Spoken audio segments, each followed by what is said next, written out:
Коми 279 новых случаев инфицирования, 153 человека выздоровело, 5 скончалось. Это суточная статистика от сайта stopcoronavirus.rf.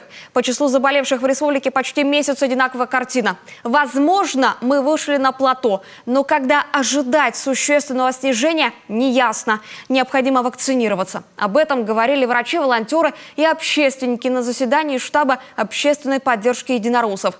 Как обстоят дела по другую сторону красной зоны и какие задачи стоят, расскажет Наталья Юрина.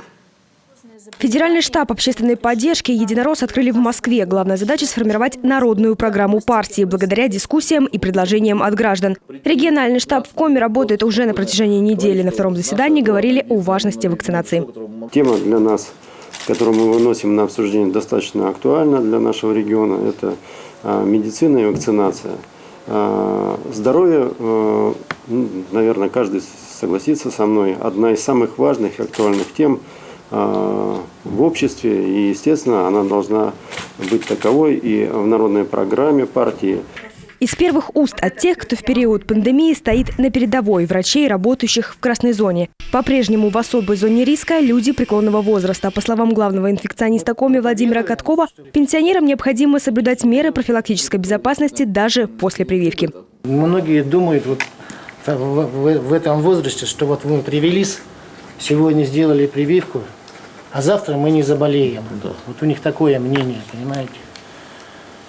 Они, так сказать, не просвещены в смысле выработки антител. Это, понимаете, у таких лиц антитела вырабатываются через месяц-два месяца примерно. И вот они, значит, делали прививку, маски не надевают и идут в общественные места. И в этот период, начиная от прививки, кончая там месяц-два, полтора месяца, они заражаются ковидной инфекцией.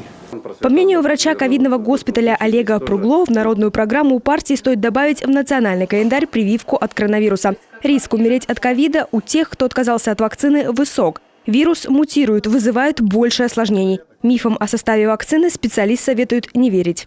Вакцина устроена очень просто, по типу автомата Калашникова. Сделана на основе вакцины от вируса Эбола.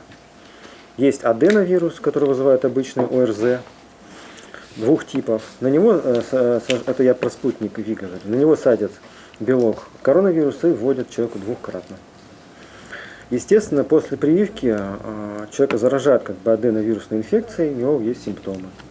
Слезотечение, кашель, температура, слабость. Чтобы привлечь внимание людей к вакцинации, по мнению общественников, необходимо говорить о прививке больше, проще и интересней. Среди предложений в народную программу льготы на ПЦР-тесты для волонтеров, организация вакцинации на предприятиях. Также врачи и общественность поддержали необходимость отмены массовых и масштабных мероприятий к столетию Коми. При этом на заседании подчеркнули, что ряд мероприятий все же пройдет с соблюдением необходимых требований эпидбезопасности. Наталья Юрина, Артем Соколов, телеканал Юрган.